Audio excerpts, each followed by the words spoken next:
Hey, everybody, what is going on? Serial Overdrive here, and today we're talking about the console edition of Rust, and the one thing that I think could threaten the longevity of this game, or one of the biggest things I think that could threaten the longevity of this game. So what am I talking about? I'm not going to hide it. I'm talking about maps and map creation, and the way that it was done on console is, in my opinion, so horrible compared to the way that it's done on PC. So let's get into it. Let's talk about this, and I want to go over just why I feel this way and why I think that we, the players, should be putting pressure on the devs to roll back this decision and go with something that probably currently exists that they could easily go for. Anyways, what is it? Here it is.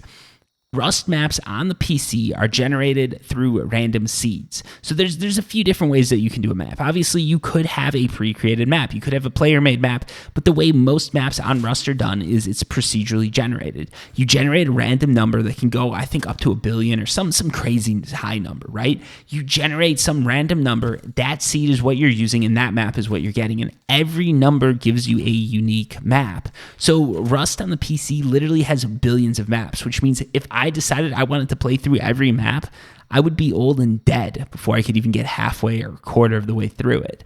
Now, obviously, there are some maps that are going to be fairly similar, and nobody really wants to play through every map. That sounds ridiculous. You're probably, right now, you think that Serial's done a little bit too much, you know what, and it's just getting to him. But no, think about it this way. Every time you go into a new wipe in Rust on the PC, it's different. Every time you go into a new server, it's different. I change servers, the map changes, the strategy changes, where clans are building and where I'm going to be building my base changes because monuments are in different places. There's islands here where there weren't islands there. There's shipwrecks and just stuff all over the map that's completely randomly generated that I can't predict. Every time you go into a wipe, you've got to develop a strategy. It's a strategy game. Literally spawning into Rust and looking at that map, that is a small strategy game that you're playing every time you load in, and that's a game that every player is playing, and it adds so much to the game because there's so much randomness because of that. When it comes to the longevity of Rust, there's two things, or actually three things that I think really bring players back and keep players coming to it, right? The first thing is going to be the fact that there's so much player-created content that every wipe's different because the players are different and what they're creating is different. Sometimes you go into a server and it's complete chaos. It's a bunch of solos, everything's wrecked, there's one clan that's taken over and it's horrible. Sometimes you go in and a clan set up a little shop, there's a nice little peaceful group of players hanging out in one sort of like protected area. Sometimes you go in and there's like a hotel, sometimes there's like museums and all sorts of like crazy shit going on every now and then. You just jump into a wipe and you're surprised and blown away by what people have done. Okay, and that is something that I love to see, and I think every player loves that. Just the ingenuity that comes out every wipe is quite spectacular, and that's going to exist in the console version too. Now, after that, it's that the devs keep updating the game, right? Like every time I come back to Rust, so I'll take a break, okay? Rust is one of those games that you need to take a break from. This is life advice here. You are going to get fed up with the game. Something is going to happen that is going to drive you nuts, and you are going to want to smash your monitor, destroy your gaming console or your TV or whatever it is. You're going to want to burn down your house. Instead of doing that, like never burn down your house, but instead of doing that, just walk away from the game, go play some chill like game or something like that. Right now I've got Mass Effect Andromeda going in the background. I'm loving that game. Huge Mass Effect fan. But I like get something else going in the background. Enjoy that, and then enjoy your wipe. And if things start to go too bad, just sort of put it to the side, forget about it, and go into something else. And the great thing about Rust is when you come back, things have changed. Like I went away for one wipe, I come back and there's subways. Go away for another wipe, I come back and now all of a sudden the graphics have changed. Horses come in, helicopters come in, all sorts of different guns and cars. And it's just like every time I come back, there is some new feature that just blows me away. And I love that. And that is something that I think brings players back, because literally if you wait a year, it's going to be a whole different game. And for console players that are right now fed up with everything that they're seeing right now, wait a year, and if these devs are the same as the Face Punch devs, it's going to be a whole new game. And I think these devs are, because they're super active in Discord. But what is the third factor? That's where maps come in. when you go into a Rust map, it is always something different. The strategy for the map, the way the monuments are laid out, everything like that changes.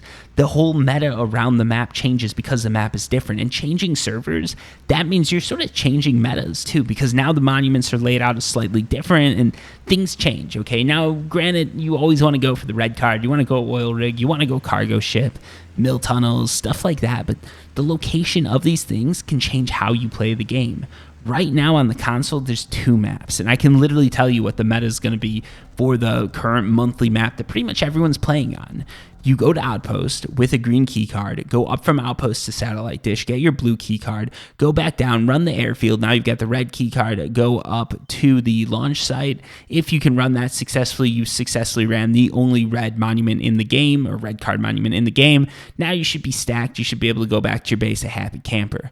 You want your base to be near Outpost between Satellite Dish and airfield, maybe with sort of bandit camp up there, because you got some mountains up top. You can go there and farm. That's where all the good players are going to be. And if you're a bad player, you can go up by Sewer Branch or something like that. Now, that is literally me just giving console players, literally all of you console players, meta. Okay, like that's it. And I can't do that with PC, because what has to happen for me to give you advice on a PC map, you've got to call me up and say, hey, Serial, this is the map I'm dealing with. Can you help me? By the time I respond, let's say it's been a couple days, maybe you're on a weekly wipe, but you've got like 3 days left or something like that, and it doesn't work. It doesn't work. But with the console version, it does, because they did not go with procedurally generated maps. And I think that was a huge miss. I think that is a huge opportunity that they could have just grasped and done something amazing with and just made it. They could have done so much. And the other thing too is that we're paying for community servers. Community servers aren't out yet. They're coming out in 2 months. And obviously you do have to pay for community servers because, well, someone's got to pay for them, and the devs aren't going to just give us free servers because, oh, well, that would be nice. It's not really that profitable to give out things for free unless you're Fortnite. Anyways, the way it's going to work, though, is you're going to have to pay for those servers. On those servers, you can do things like, I think, make them like a 2x, a 3x server, all sorts of stuff like that. I'll have a whole separate video on it probably. But what you're going to have is you're going to have a selection of maps that you pick from. You're not going to be able to go to one of these Rust websites, look at all the famous seeds, all the popular seeds, and pick one of those, or go your own way and just run with a random seed. If you look it up right now, there's a bunch of seed generators. There's a list of seeds that people love. There's seeds that are like the map sort of split into islands. There's seeds where it's literally just like a weird looking blob and like 3 monuments. There's seeds where it's all 14 monuments. There's seeds where it's huge, seeds where it's small. There's just all sorts of different seeds that give you different sort of abilities and options of how you play the game. And I understand that the seed generator that comes with, you know, the base version of Rust for PC would have to be different from the seed generator for console because the console maps are smaller. But tweaking that would not have been that hard, and it was such a big miss because all of that power, all of that processing power, it's offloaded to the server that you're renting. You're literally paying for a server. That server can run the calculations. They're run once, and that's it. So it wouldn't even be something that would be an issue for consoles, right? Like, it wouldn't have any effect on the lag. It wouldn't have any effect on server stability or anything like that. I mean, it could have an effect on server stability if you pick a really bad seed, but then you know what happens? You log in, the game crashes, and then you just say, well, it must be a bad seed. Let's go with a different one. And if you wanted to, the devs could even come up with a website. They have a list of sort of dev-approved seeds. And if you want to go into the Wild West, you can create your own and see what happens. I think that would have been amazing because we could have had so many different maps. We could have been playing so many different games, so many different metas sort of evolving and becoming a thing. And like clans would jump from server to server because they want the best map. And you know, as a community owner, or as a server owner, you'd be able to like set seeds, put in maps, see these like cool sort of worlds form. And that's one of the things I love. Again, if you've been listening to any of my videos, you know I'm a bit of a geek. Back in the day, like when I was in college, I actually did like random map generation. That was one of the things I worked on. And we used, I'm not going to go into how I generated the map. But it was always so cool to see. You could literally like have rivers forming. This one had like little cities that would be generated and stuff like that. And it was always different. And every now and then you get a weird one that would just make you go like, oh man, that is messed up. You know, like sometimes it would be like these cliffs would just fly down, right? It looked like you were heading into the dark abyss. And you'd look at this thing and it would be like, how could this even work for a game? But then you'd like look at it a little bit more and it would be like, yeah, let's try this out. And, you know, we didn't have a game creator on this. We were just sort of exploring and seeing what we would create. But it was so awesome to see that. And the fact that Rust console developers had, they literally had this generation done for them by the PC developers. The servers are probably almost literally the same servers that like are running Rust for PC. I don't see any reason why you need to use different servers. Probably a little bit of different software and stuff like that. But I mean, come on, this is the one thing that they could have almost kept uniform, and they didn't do it. The other thing I want to the other miss that I think they had is they should have allowed character creation. Let's be honest. Why didn't they allow character creation for the console version? They took out seeds and they left in character creation. It is, those two things are just like blaringly obvious mistakes to me, and I don't understand why the devs made them. I know every now and then a dev pops into the video, so if you're a developer, I'd love to know the conversation that went on. Maybe there are some technical requirements that I'm not thinking of. Maybe it's the fact that there are just too many maps being generated that wouldn't work on the Xbox One or the PS4.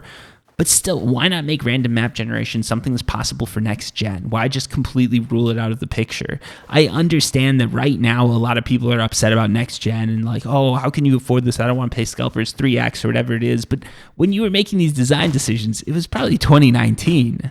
It was 2019, COVID and the chip shortage and all of that didn't exist back then. So that's why I want to know like what decisions were going on and why did you make that? And could we get seeds added to the game? Because I think that would be a huge add. I think that would give players so much more replayability, and it would be a huge thing because I'm already seeing servers dead because people are just like, I know the meta. I know what to do. You run outpost, you run here, run there, do this, and then you're done. You've got your guns. But that's not what the game's about. The game should be about these monuments being different, each server being different, and that meta being more of a fluid thing than a static. And I think any game that has longevity has to have that meta being fluid. It has to have that thing where every game is different, and just having the players create something different, that's not going to work because we're all going to end up going down sort of the same path. And a lot of that creativity that you see from players, it comes from the fact that they've got to go into the terrain and discover how to build these things themselves. Up until now, nobody could ever tell players, hey, go to this coordinate and build your base in this way so that this rock covers it, and then you're going to be good. Your base is going to be a little bit hidden, or you're going to be able to do this or that. And with the console version, they can. And it's going to be so fast that players just figure out these little areas and these little tricks, and it's just going to be all garbage, I think. Right now it works. It works for now. And I know that they do plan to add more maps. We're not just going to be stuck with 1 or 2 maps, but why not just let us have the whole lot? Why not let us have 2 billion maps, go nuts, and have every server running something different? Why not have every server being a unique experience that all those 100 players or 1,000 players that are using that server get to experience together? Anyways, that's the question I'll leave you with. Thank you so much for watching. I hope you enjoyed the video. If you did, remember, like, subscribe. That all helps my channel. And I do appreciate those of you who've been hitting the sub button, who've been hitting the like button and showing support recently. I really do appreciate it. And that's one of the reasons I've been able to keep the motivation up and keep pumping out these videos. So you guys and you girls keep doing what you're doing. And I said girls, but I know it's 100% male. Until next time, peace.